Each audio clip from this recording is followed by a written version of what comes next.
Shalom, everyone. Welcome back. This week's Torah portion, we talk about Bikurim. Bikurim are the first fruits that the Jewish people were commanded to give to God, to the temple, to the Kohanim. And when did they give it? Well, it took them 7 years to enter Israel with Joshua and to conquer the land.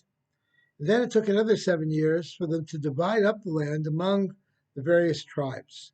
And Bikurim could not be given until all the tribes were settled in their land and all of them were starting to work it.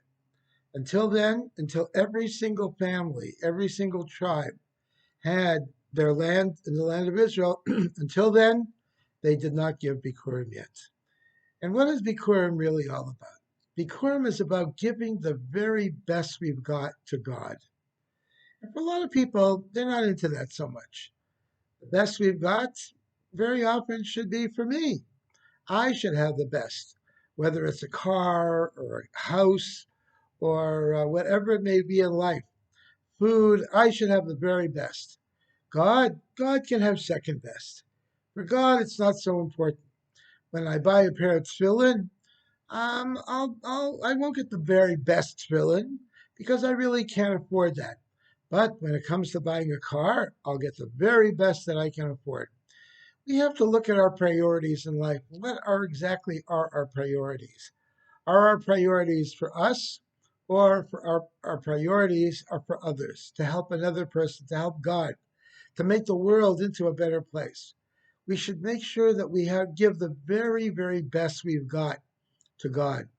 When it comes to helping another person, give them. There are many stories about people who had money in their pocket and they ended up giving it away when they really wanted to use it for something else. There's a famous story told of Rabbi of Anatoly, one of the great early Hasidic masters, who was a very poor man, and he needed to marry off a daughter. And he had struggled very much, and he finally got enough money to pay for a wedding dress for his daughter. So his wife gave him the money and said to him, Zusha, go into town and get our daughter a wedding dress so she should have a proper dress for her wedding.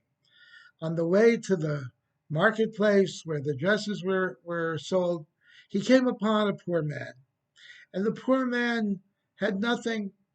And the poor man also needed money to pay off for his daughter's wedding as well. And Rav Zushya thought, maybe that man needs more than I do. So he decided to give the money to that man rather than have his own daughter clothed in a beautiful wedding dress. He figured, well, my daughter can make do with a not such a beautiful wedding dress. But at least this man will have a good wedding dress for his daughter. And indeed, we need to recognize what are our priorities. What are our priorities in life? The holiday of Sukkot is coming along. We want to buy the very best lulav and esrog that we can possibly afford.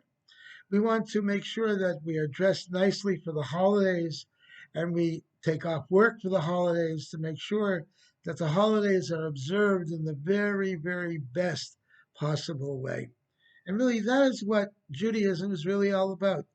Not taking for ourselves, but giving to others and giving in the very best way we can. We certainly in the story that I just repeated before about the land of Israel being divided up among the families, we know that we were not ready to give Bikurim yet because our neighbors still were not settled. And we needed to wait until our neighbors had their land and they were ready, and then we will give our Bikurim and observe the mitzvah in the best way we can do as well. So until we recognize what our priorities are in life and how important those priorities really should be, then our lives are quite incomplete as well. I want to wish you all a very happy holiday, a good Yontiv. We are taking reservations now for Rosh Hashanah and Yom Kippur services. No membership is necessary. No tickets are necessary. We gladly accept donations, but everyone is welcome. Give us a call. We'd love to have you. We're also having a dinner the first night of Rosh Hashanah. We'd like to include you in that as well. Please give us a call.